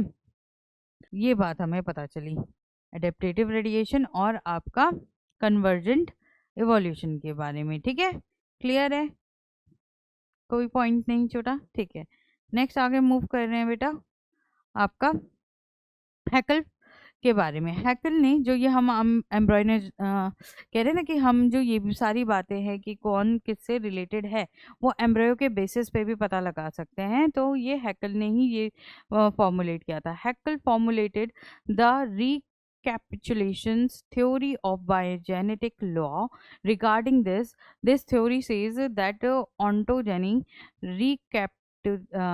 recapitulates phylogeny, that is life history, जो भी लाइफ हिस्ट्री है किसी भी ऑर्गेनिज्म की, है ना, लाइफ हिस्ट्री रिकैपिचुलेट्स मतलब वो मिमिक करती है इवोल्यूशनरी हिस्ट्री को, ठीक है। किस तरीके से, this means the organism repeats it's ancestral history during its development, कि कोई भी ऑर्गेनिज्म है, ठीक है, वो आज जैसा भी है, वो आज जैसे भी करेक्टर शो कर रहा है, वो एक ग्रुप ऑफ करेक्टर शो करेगा, ग्रुप ऑफ करेक्टर्स, ठीक है, ग्रुप ऑफ करेक्टर्स जो भी हैं उसके पास, वो किसके वजह से, due to its ancestral history, ये कह सकते कि नहीं, कह सकते हैं एंसेस्ट्रल हिस्ट्री की वजह से ही उसके पास क्या है, अपने ये करेक्टर्स है। तो जब ये करेक्टर्स होंगे तो करेक्टर्स के लिए एंसेस्टर के क्या होने चाहिए, एंसेस्टर्स के जीन होने चाहिए, ठीक है। और जीन होंगे तो कहीं ना कहीं मतलब सिमिलर जीन्स होने चाहिए, ठीक है। और सिमिलर जीन्स हुए बेटा, तो सिमिलर जीन्स की वजह से सिमिलर फिनोटाइप्स होंगे कि नहीं होंगे, ठीक है। और ये सिमिलर फिनोटाइप्स उसकी एम्ब्रॉयनिक डेवलपमेंट में दिखेगा, एम्ब्रॉयनिक डेवलपमेंट में किसी भी ऑर्गेनिज्म के उसके एंसेस्टर्स के आपको कुछ फिनोटाइप या कुछ स्ट्रक्चर्स भी ग्रो होते हुए उस या उसकी ग्रोथ के दौरान ये फिनोटाइप्स जो एंसेस्टर्स के हैं वो भी देखने को मिल सकते हैं। This means an organism repeats it's ancestral history during its development. तो एम्ब्रॉयनिक डेवलपमेंट के दौरान आपको सिमिलर फिनोटाइप दिख रहा है क्योंकि सिमिलर जीन है एंसेस्ट्रल के, ठीक है। क्यों है, क्योंकि वो जो कैरेक्टर्स आ रहे हैं वो हमें एंसेस्टर से मिल रहे हैं इस वजह से, ठीक है। फॉर एग्जाम्पल जैसे कि वो बात कर रहा है, एग्जाम्पल क्या दे रहा है कि हम डेवलपमेंट देखें अगर फ्रॉग का, वो कैसा होता है, बिल्कुल ही फिश लाइक होता है कि नहीं। पहला आप फ्रॉग के बच्चे को देखोगे, टेडपोल को देखो, एकदम कहोगे छोटी छोटी मछलियां हैं, ठीक है, तो एकदम फिश लाइक होता है बेटा। टेल्ड लार्वा होता है इसमें, है ना, इस तरीके का ही एक लार्वा होता है, ऐसे आपने मछलियां भी देखी होंगी, ठीक है, इस तरीके से ऐसे आईज होती है इसकी, ठीक है। तो टेल्ड लार्वा देख सकते हो, is formed which swims with the tail and respires by gills, और इसमें आप गिल्स भी देखोगे, है ना, जो कि क्या होता है धीरे धीरे खत्म होने लगता है। This indicates that the frog has been evolve from a fish like ancestor. जिससे क्या मतलब होता है कि जो आपका फ्रॉग है वो कहीं ना कहीं फिश से ही क्या हुआ है बेटा। अब फिश के लार्वा और क्या कहते हैं किसी भी फिश के लार्वा को देखना और किसी भी फ्रॉग के लार्वा को देखना बिल्कुल सिमिलर दिखेंगे, बिल्कुल एक जैसे दिखेंगे। ठीक है, तो ये चीज़ क्या बता रही कि दोनों के एंसेस्टर सेम है, या फिर जो फ्रॉग है वो आपका क्या कर रहा है, कहीं ना कहीं फिश से ही डेवलप हुआ है ना। एम्फीबियंस हमारे फिश से ही डेवलप हुए हैं, और इस वजह से हम कह सकते हैं कि ये क्या शो कर रहे हैं, होमोलॉजी शो कर रहे हैं, होमोलॉजी शो कर रहे हैं। तो ये क्या होंगे, ये आपके एडेप्टेटिव रेडिएशन वाले ऑर्गेनिज्म हैं। ठीक है, ठीक, आगे बढ़ते हैं। ठीक है, बट कई बार हैकेल ने जो ये कंसेप्ट दिया था एम्ब्रियोनिक डेवलपमेंट के दौरान या स्टेजेस ऑफ लाइफ के दौरान आपको पुराने एंसेस्टर्स के भी ऑर्गन्स डेवलप या एंसेस्ट्रल स्टेजेस देखने को मिल सकती हैं। तो ये कई जगह नहीं भी हो रहा था, ऐसा बिल्कुल फॉर 100% सब में हो ऐसा ज़रूरी नहीं है। ठीक है, तो इसलिए भी इसको मतलब as an hard and fast rule नहीं माना गया। Living organism possessing characters of two different groups of organism are known as connecting links. ऐसे ऑर्गेनिज्म जिनके बीच में दो डिफरेंट ग्रुप ऑफ ऑर्गेनिजम्स के कैरेक्टर्स होते हैं उनको हम क्या बोलते हैं, कनेक्टिंग लिंक्स। मान लीजिए कि एक आपका एनिमल है ग्रुप और एक ग्रुप आपका प्लांट है, तो एनिमल और प्लांट ग्रुप के बीच में कुछ कैरेक्टर्स अगर एनिमल के हों और कुछ कैरेक्टर्स प्लांट के हों, तो ये जो ऑर्गेनिज्म होगा इसको मैं क्या कहूँगी, इस ऑर्गेनिज्म को बेटा मैं कहूँगी कि ये कैसा है, मेरा कनेक्टिंग लिंक की तरह है। तो कनेक्टिंग लिंक भी हमें कहीं ना कहीं कॉमन एंसेस्ट्री की तरफ लेके जाता है, या फिर हमें ये बताता है कि क्या पता उस कनेक्टिंग लिंक से ही वो ऑर्गेनिज्म डाइवर्ज होके बने हों। ठीक है, या वो ही उसका एंसेस्टर हो। तो कनेक्टिंग लिंक एंसेस्टर भी कॉमन एंसेस्ट्री को शो कर रहा है। ठीक है, या फिर एट द पॉइंट ऑफ आपका क्या कहते हैं, डाइवर्जेंट इवोल्यूशन को शो कर रहा है। मैंने कन्वर्जेंट बोला था क्या, डाइवर्जेंट इवोल्यूशन। ठीक है, एग्जाम्पल जैसे कि वायरसेस की बात करें तो वायरसेस आपका कहीं ना कहीं बिटवीन नॉन लिविंग है ना, जब तक वो बॉडी के बाहर है वो नॉन लिविंग की तरह एक्ट करता है, जैसे ही सेल के अंदर घुस जाता है लिविंग की तरह एक्ट करता है। तो वो नॉन लिविंग और लिविंग के बीच में है। तो इससे हमें समझ में आता है कि जब अर्थ बन रही होगी तो अर्थ में हमने ये कहा ना कि अर्थ हमारी हमने सबसे अच्छा जो है यही चीज़ थ्योरी अपनाई कि अर्थ जो अर्थ पे लाइफ अपना धीरे धीरे कैसे होगी, नॉन लिविंग क्या कहते हैं मॉलिक्यूल से ऑर्गेनिक मॉलिक्यूल्स बने होंगे, यानी इनऑर्गेनिक से ऑर्गेनिक मॉलिक्यूल्स बने होंगे। वो ऑर्गेनिक मॉलिक्यूल्स फिर उसके बाद अपने आप को रेप्लिकेट करने लगे, रेप्लिकेट करते करते वो फिर कोलाइड्स बनाए उन्होंने, और कोलाइड करने के बाद वो सेल जैसा शेप लिया। ये चीज़ इस तरीके से एवोल्यूशन हमने पढ़ा है। तो वो जो नॉन लिविंग और लिविंग के बीच में वायरसेस वायरॉन्स है ना, सॉरी विरॉइड्स। ठीक है, ये सारे जो हैं आपके क्या कहलाएंगे बेटा, कनेक्टिंग लिंक्स कहलाएंगे। ठीक है, जैसे कि यूग्लिना की बात करें तो ये एग्जाम्पल जरूर याद रखें कि वायरसेस किसके बीच में है बेटा, लिविंग और नॉन लिविंग के बीच में। तो सबसे प्रिमिटिव ऑर्गेनिज्म क्या हो सकता है हमारे पास, वायरसेस हो सकता है। ठीक है, इसीलिए क्या नहीं कर पाए थे आर एच विटेकर, वायरसेस को किसी भी किंगडम या क्लासिफिकेशन में प्लेस नहीं कर पाए थे, क्योंकि ये नॉन लिविंग और लिविंग दोनों के कैरेक्टर शो करता है। इसको कब बोले लिविंग और कब नॉन लिविंग बोले। ठीक है, तो युगलीना है आपका किसके बीच में बेटा, प्लांट्स और एनिमल्स दोनों जैसा एक्ट करता है। अगर इसको सन की सप्लाई मिल रही है, ठीक है, युगलीना याद ही होगा आपको, पत्ते जैसा होता है। ठीक है, ऐसा सा होता है ना, एक लंबा फ्लैजिला होता है, एक शॉर्ट फ्लैजिला होता है इसका। ठीक है, पत्ते जैसा ही होता है, लीव्स लाइक स्ट्रक्चर, और ग्रीन कलर का भी होता है। क्यों होता है, क्योंकि उसके पास क्लोरोप्लास्ट है, प्रिमिटिव क्लोरोप्लास्ट है तब, या फिर इसको कई बार हम प्रिमिटिव प्लांट भी बोलते हैं।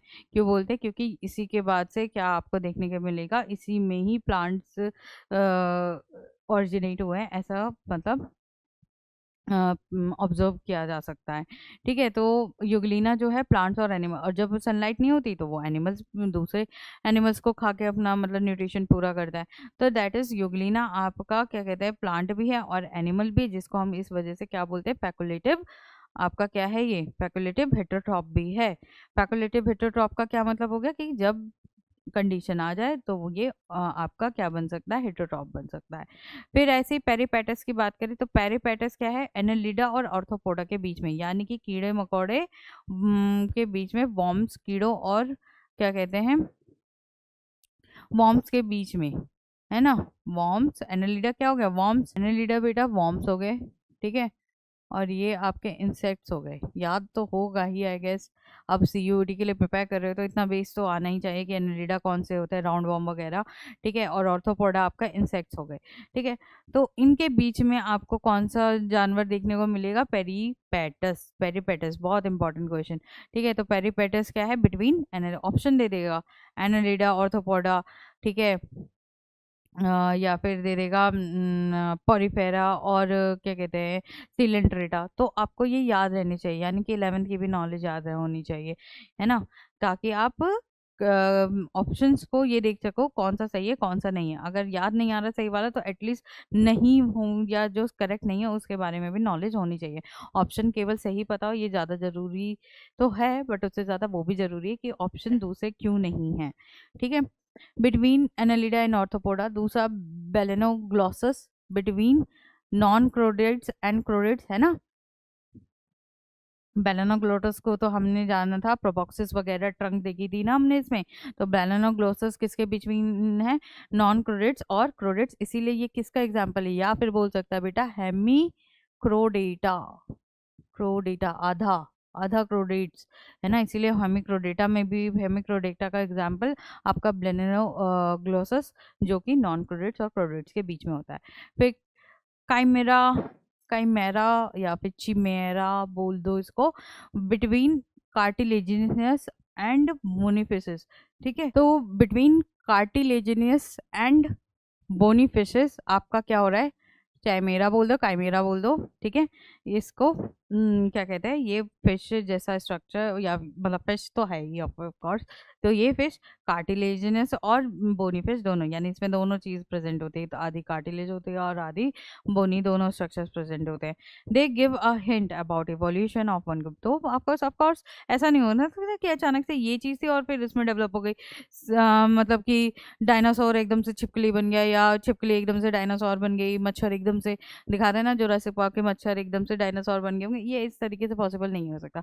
ऑफ कोर्स बहुत सारे स्टेजेस, बहुत सारे लिंकिंग कनेक्टिंग लिंक्स के बाद ऑर्गेनिज्म क्या होते हैं, अलग अलग स्पीसीज में डेवलप होते हैं। तुरंत एक ट्रांजेंट चीज़ें नहीं दिखेंगी, ट्रांजेंट या ट्रांसफॉर्मेशन नहीं दिखेगा।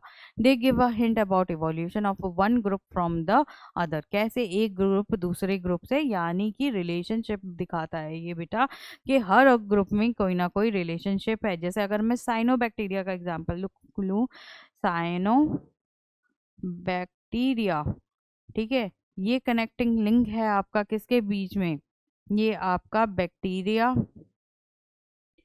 एंड एल्गी के बीच में आपका क्या है, या फिर यूँ कहें एल्गी नहीं तो ऑटोट्रॉप्स, हेटरोट्रॉप्स और ऑटोट्रॉप्स के बीच में क्या है आपका कनेक्टिंग लिंक है, ठीक है।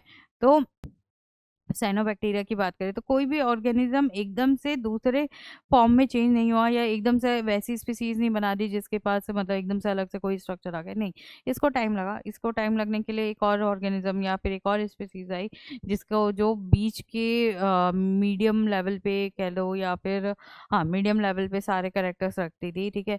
इस सेमी सेमी करेक्टर्स हो सकते हैं वो, ठीक है। तो उसके हमने क्या बोला है, कनेक्टिंग लिंक्स बोला है, और ये हमें बताती है किस तरीके से कोई स्पीसीज दूसरी स्पीसीज से कनेक्टेड है ना। On the other hand fossils, अरे on the other hand, fossils that show combined features of two groups are termed missing links. Example, Archaeopteryx, ठीक है। आर्क्योटेरिक्स क्या बता रहा है हमें, आर्क्योटेरिक्स के बारे में ये कहा गया है कि जो कुछ फॉसिल्स, फॉसिल्स तो आपको पता है क्या होते हैं फॉसिल्स, फॉसिल्स बेटा वो डेड रिमेन्स हो जाते हैं। मान लीजिए कि क्या हुआ, कोई बहुत पुरानी अगर बात करें कि बहुत पुरानी, क्या आज के टाइम में मान लो कि आज के टाइम पे क्या होता है, एकदम अचानक से सारी चीज़ें मर जाती हैं या फिर कुछ होता है, तो वो क्या होगा, मर जाएंगे। जिस भी पोजीशन पे लाई करेंगे अर्थ सरफेस से जुड़े होंगे, अर्थ सरफेस से जुड़े होंगे तो उनके ऊपर क्या होगा, फिर धीरे धीरे वो सड़ना गलना स्टार्ट होगा, लेयरिंग होती रहेगी मिट्टी की, एक मिट्टी दूसरी मिट्टी, तो उनका जो डिप्रेशन है क्या कहते हैं, इम्प्रेशन है, ठीक है, उनके बोन्स का या फिर उनके मसल्स का, उनके स्ट्रक्चर्स का जो कंप्रेशन इम्प्रेशन क्या कहते हैं सॉइल पे पड़ेगा, वो एज इट इज़ वैसा का वैसा रह जाता है सदियों सदियों तक। फिर उसकी स्टडी की जाती है तो उससे पता चलता है कि हाँ अगर इस तरीके का कैसा ऑर्गेनिज्म है, फिर उसको आप कार्बन डेटिंग से पता भी लगा सकते हो कि टाइम कार्बन तो प्रेजेंट हो गई वहाँ पे, तो उस स्ट्रक्चर से कार्बन निकाल के आप देख सकते हो कि ये कार्बन कितना पुराना है, तो वो टाइम बता देगा कि उतना पुराना कार्बन यानी कि उतने पुराने समय की बात हो रही है। ठीक है, तो आप फॉसिल्स वगैरह से भी ये कनेक्टिंग लिंक्स को देख के समझ सकते हो, है ना। और तो ऐसे भाई मान लीजिए कि कनेक्टिंग लिंक्स नहीं मिल रहे तो उनको हम क्या बोलते हैं, मिसिंग लिंक्स। ठीक है, तो ऐसे फॉसिल, तो मिसिंग लिंक्स क्या है, मिसिंग लिंक्स फॉसिल्स हैं आपके, जो क्या कर रहे हैं, दो अलग अलग स्पीसीज के बीच में लिंक्स बना रहे हैं, दो अलग अलग ग्रुप के बीच में लिंक बना रहे हैं, और इनको हम क्या बोलते हैं, मिसिंग लिंक। एग्जाम्पल है आपका आर्केप्टेरिक। ठीक है, similarities in the biochemical composition, reaction and physiologically. हम अब केवल हम जैसे स्ट्रक्चर वाइज एनाटॉमी की ही बात कर रहे हैं ना, अल्टीमेटली तो हम एनाटॉमी की ही बात कर रहे हैं कि एनाटॉमी वाइज हमने ऑर्गेनिज्म को देखा, और हम उसको कह रहे हैं कि वो कैसा है, वो मतलब इवोल्यूशनरी सिमिलर पेरेंट से आया है कि नहीं आया है, या एक ही एंसेस्टर से आया है कि नहीं आया है, ये बात कर रहे थे। या फिर वो एक ही कंडीशन में रहता है या फिर एक ही साथ विकसित हुआ, डेवलप हुआ, ये सारी बातें हमने करी। ठीक है, पर हम और क्या चीज़ों को लेके इवोल्यूशन को समझ सकते हैं, जैसे कि बायोकेमिकल कंपोजिशन। जैसे कि कोई भी प्लांट है, प्लांट में सबसे अच्छे से समझ सकते हो, है ना। जैसे कि कोई भी प्लांट है, आपको जैसे पालक बोल दूं मैं, धनिया बोल दूं मैं, बथुआ बोल दूं, मेथी बोल दूं, तो आपको सारे स्ट्रक्चर सेम जैसे दिखाएंगे, यानी बायोकेमिकल कंपोजिशन जो है सबका सेम है। अगर मैं लौकी, तोरी, घिया, मतलब एक ही चीज़ होगी, लौकी, तोरी, ठीक है, और कोई डिफरेंट गार्ड की बात करूँ तो वो सारे आपको कैसे लगेंगे, एक जैसे। कद्दू, हाँ कद्दू भी आ गया उसमें, तो वो सारे क्या है, एक ही जैसे। तो अंदर क्या है उसमें से, कि वो जो बायोकेमिकल कंपोजिशन, मतलब वो जो अंदर उसमें न्यूट्रिशन की बात करो, केमिकल्स की बात करो, वो सिमिलर होने की वजह से वो स्ट्रक्चर भी सेम है। वो क्या बता रहा है हमें, कॉमन ग्रुप बता रहा है कि ये एक कॉमन ग्रुप के क्या है, क्या कहते हैं, स्पीसीज हैं। ठीक है, रिएक्शंस है ना, उनके रिएक्शंस कैसे हैं, आप मतलब और ये भी पता लगा सकते हो कि कोई ऑर्गेनिज्म के अगर किसी एक पर्टिकुलर ग्रुप है, वो धूप से परेशान हो रहा है, या फिर ठंडे में नहीं रह पा रहा है, या फिर बहुत ज़्यादा टेम्परेचर वेरिएशंस नहीं झेल पा रहा है, तो इससे भी आप उसके रिएक्शन से भी पता लगा सकते हो कि अगर दूसरा ग्रुप भी इसी तरीके की क्या कर रहा है बेटा, करेक्टर्स या रिएक्शन शो कर रहा है, तो आप कह सकते हो कि हाँ ये दोनों ग्रुप कॉमन एंसेस्टर से हैं, या फिर इनके पास एक ही जैसी क्या कह सकते हो, एक ही जैसी रिएक्शंस या फिर परसीव करने वाली इस क्या कहते हैं, ऑर्गन्स है। ठीक है, जिससे हमें क्या अल्टीमेटली पता चलेगा कि ये एक ही एंसेस्टर से हैं। And physiological activities as the most convincing, physiological activities are the most convincing evidence. जैसे कि फिजियोलॉजिकल में क्या, जैसे कि सांस लेना, खाना पीना, डाइजेशन, एब्जॉर्प्शन, ठीक है, ये सारे भी अगर उस बेसिस पे भी आपका जैसे सर्कुलेशन हो गया, ब्लड सर्कुलेशन, आपने जब क्लासिफिकेशन वाला चैप्टर पढ़ा तो उसमें आपने क्लासिफिकेशन में आपने डाइजेशन, एक्सक्रीशन और क्या कहते हैं मोड ऑफ रिप्रोडक्शन, इन सब के बेसिस पे ही तो आपने ऑर्गेनिज्म को अलग अलग किंगडम में क्या करा, डाइवर्सिफाई किया। तो वही चीज़ है, वही और जो इस फिजियोलॉजिकल, जिसका डाइजेशन एक जैसा था, जिसके डाइजेस्टिव ऑर्गन्स एक तरीके के थे, डाइजेशन भी एक ही प्रोसेस से हो रहा था, और मोड ऑफ रिप्रोडक्शन भी एक ही तरीके का था, तो आपने उन सारे ऑर्गेनिज्म को एक ही ग्रुप में रखा था। तो ये सारी चीज़ें आपको क्या करती हैं, ये वो एविडेंस देती हैं कॉमन एंसेस्टर का। ठीक है, तो केवल स्ट्रक्चर नहीं, स्ट्रक्चर किस तरीके से काम कर रहे हैं, उसमें कौन कौन से केमिकल्स का यूज़ हो रहा है, या फिर वो ऑर्गेनिज्म किस किस तरीके के मॉलिक्यूल्स, कंपाउंड्स का यूज़ कर रहा है, क्या उसके अंदर बन रहे हैं। ठीक है, ये सारी चीज़ें भी उसका क्या बताती हैं, हमें कॉमन एंसेस्टर बनाती हैं, बताती हैं। Aspects of biochemistry that indicate biochemical affinity are metabolically, जैसे कि अगर मैं हीमोग्लोबिन की बात करूँ, तो जो भी ऑर्गेनिज्म मुझे जिसमें भी हीमोग्लोबिन मिलेगा, तो मैं कह सकती हूँ कि हाँ ये सब कैसे हैं, ये कॉमन एंसेस्टर्स वाले हैं। जैसे बंदर हो गया आपका, क्या कहते हैं, कुत्ता, बिल्ली, सब में हीमोग्लोबिन है, तो हाँ ऑफकोर्स मैं बायोकेमिस्ट्री के लेवल पे भी एंसेस्ट्री को बात कर सकती हूँ। ठीक है। Biochemical affinity our metabolic processes, enzymes, hormones, enzymes भी है ना, एंजाइम्स के बेसिस पे भी। अब जैसे हम कहते हैं C3 प्लांट, C4 प्लांट्स की बात करते हैं ना, जो प्लांट जिसमें रुबिस्को एंजाइम प्रेजेंट होता है, ठीक है, तो वो क्या कहलाता है, C3 प्लांट्स, है ना। और स्ट्रक्चर में देखते हैं तो हम ये देखते हैं C4 प्लांट्स में बंडल सीड सेल्स भी होती है, प्लस उसमें पेपकेज होता है, पेपकेज एंजाइम, ठीक है। तो वो जो एंजाइम होता है आपका दूसरे में नहीं मिल रहा, तो जो भी प्लांट जिसमें आपको पेपकेज एंजाइम मिलेगा आप कह दोगे कि वो C4 प्लांट है, ठीक है, कह दोगे, सिंपल सी बात है। तो इस तरीके से आप क्या कह सकते हो कि एंजाइम्स को देखते हुए भी हम ये जानते हैं कि किस तरीके से एक ही ग्रुप के ऑर्गेनिज्म कहलाते हैं वो, और एक ही ग्रुप के ऑर्गेनिज्म कहलाने की वजह से कॉमन एंसेस्ट्री भी हो जाती है। हार्मोन्स हो गए आपके, ब्लड हो गया, लिम्फ हो गया, है ना, ये सारी चीज़, ब्लड प्रोटीन्स, ब्लड ग्रुप्स, है ना, ब्लड प्रोटीन्स, ब्लड ग्रुप्स, और मॉलिक्यूलर क्या कहते हैं, होमोलॉजी। जैसे RH फैक्टर की बात करते हैं तो RH फैक्टर हमारे अंदर भी है, और रेसस मंकीज, है ना, वहीं से आया है, तो यानी कि ये कॉमन एंसेस्ट्री शो कर रहा है। तो ये सारी बेसिस हैं बेटा स्टडी करने के इवोल्यूशन को, इवोल्यूशनरी रिलेशनशिप को।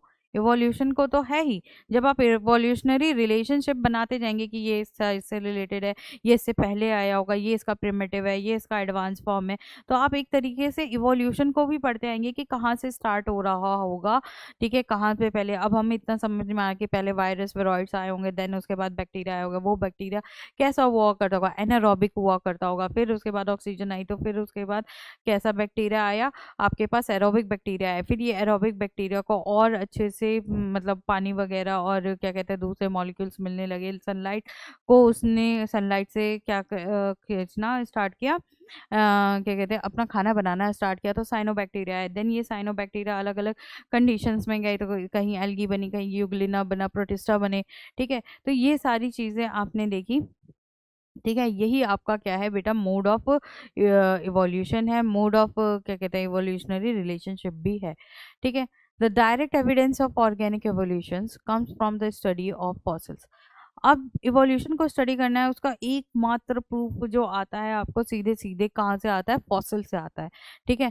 तो ये इंपॉर्टेंट क्वेश्चन है बेटा, क्या कि direct evidence of organic evolution किससे देखने को मिलेगा, फॉसिल से, ठीक है। फॉसिल को स्टडी करो, आपको पता चल जाएगा कि किस तरीके से उस टाइम पे या किस टाइम पे, है ना। फॉसिल आपको टाइम भी बताएगा, फॉसिल आपको स्ट्रक्चर भी बताएगा, ठीक है। और केवल उस स्ट्रक्चर से हम ये पता लगा सकते हैं कि उस टाइम का ये ऑर्गेनिज्म जो भी मिला हमें, ये किस तरीके का दिखता होगा, किस तरीके का खान पीन होगा इसका, किस तरीके के एनवायरनमेंट में रहता होगा, सब कुछ हम एक तरीके से पता लगा सकते हैं उस एरा के बारे में, ठीक है। The term fossil refers to the petrified remains और इम्प्रेशंस ऑफ ऑर्गेनिज्म, है ना, जो सड़ गल गए, दब गए किसके, जानवरों के रिमेन्स, ये उन्होंने इम्प्रेशन छोड़ दिया किस पे, अर्थ सरफेसेस पे, उसी की स्टडी को हम फॉसिल बोलते हैं। दैट लिव्ड इन पास्ट, और वो ऑर्गेनिज्म पास्ट में रहे होंगे तभी तो ऐसा हुआ होगा, अपने आप से थोड़ी अर्थ एक पर्टिकुलर स्ट्रक्चर बना रही दे रही है आँख नाक का, है ना। फॉसिल तो देखा ही होगा सबने, ठीक है। ये फॉसिल है, ये फॉसिल देख रहे हो, फॉसिल में आप देखो क्या हुआ है कि ये ऑर्गेनिज्म था, ये दब गया इसमें मिट्टी में किसी अचानक से, और वो क्या हुआ, वैसा का वैसा दबा रह गया। चाहे फॉसिल यहाँ पे पढ़ लो, आइस एज में, आइस में भी दबे हुए आपको ऑर्गेनिज्म दिख सकते हैं, ठीक है। तो ये क्या हो गया, एक तरीके से उसको समझा जा सकता है कि हाँ ये उसका फेस है, ये उसका आई ऑर्बिट है, ये उसका क्या नेक रीजन दिख रहा है, ये उसका थोरैक्स रीजन दिख रहा है, ये उसका एब्डोमेन रीजन दिख रहा है, ये टेल भी है, दो पैरों वाला है, ठीक है, दो पैर और दो हाथ, है ना। तो फोर लिम्ब और क्या कहते हैं हिंड लिम्ब दोनों देखने को मिल रहे हैं हमें। तो ये सारी स्ट्रक्चर्स आप देख के फॉसिल से समझ सकते हो, प्लस इसमें कार्बन प्रेजेंट होंगे उस टाइम के, तो वो कार्बन को स्टडी करके आप ये पता लगा सकते हो कि कैसा ऑर्गेनिज्म किस टाइम का था, ठीक है। फिर उसके बाद जो है आपका क्या कहते हैं, that lived in the past and got preserved in the sedimentary rocks, किस कौन सी रॉक्स में, सेडिमेंट्री रॉक्स में प्रेजेंट होता है बेटा। These included bones, teeth, shells and other hard parts of the animal. ऐसे देखो कुछ मसल्स वगैरह के इंप्रेशन नहीं मिलेंगे आपको, हेयर के इंप्रेशन नहीं मिलेंगे, जो आपके हल्के मतलब टिश्यूज हैं जो क्या होगा, बिल्कुल टोटली गायब हो सकते हैं। ठीक है, बोन्स को बहुत टाइम लगता है गायब होने में, टीथ तो बहुत ही टाइम ले सकता है, टीथ होता भी नहीं है।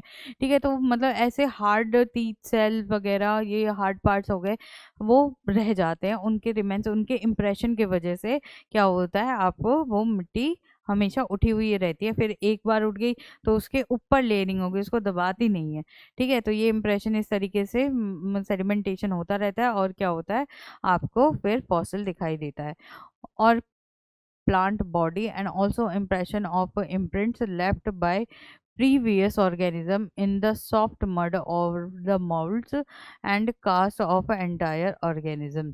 ठीक है, क्या हो सकता है, इम्प्रिंट्स जो कि आपका सॉफ्ट मड में छोड़ दिए गए हों, किसके द्वारा, क्या कहते हैं, ऑर्गेनिज्म द्वारा ही।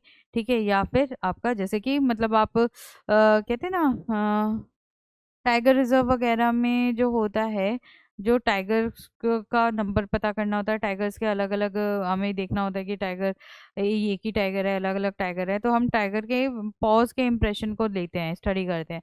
तो वैसी ही बात न कि मतलब मिट्टी में, गीली मिट्टी में, सॉफ्ट मिट्टी में आपको क्या देख सकते हैं, इंप्रेशन देखने को मिल सकते हैं पुराने जानवरों की भी, वो भी गीली मिट्टी में रही, फिर उसके ऊपर लेयरिंग होती रही, तो फिर उसको भी तो, वो भी तो क्या बन जाएगा, फॉसिल बन जाएगा ना। तो वो चीज़ सारी स्टडी करने पे, तो फॉसिल आपका बहुत अच्छा सोर्स है किस चीज़ के लिए, स्टडी करने के लिए आपका इवोल्यूशन को, क्योंकि वो आप नकार नहीं सकते कि ऐसी चीज़ होती नहीं होगी। आप डायनासोर्स नहीं देख पाओगे, डायनासोर को कभी इमेजिन नहीं कर पाओगे इन अ नेचुरल फॉर्म, बट हाँ, आपने उसके क्या देखे हैं, स्केलेटन देखे हैं, आपने उसके फॉसिल्स देखे हैं, और वो उससे आप बिल्कुल ये चीज़ नहीं कह सकते कि ये ऑर्गेनिज्म कभी भी नहीं रहा होगा इस अर्थ पे, जबकि ये बिल्कुल फुल प्रूफ है कि इतने बड़े जानवर हुआ करते थे अर्थ पे। ठीक है,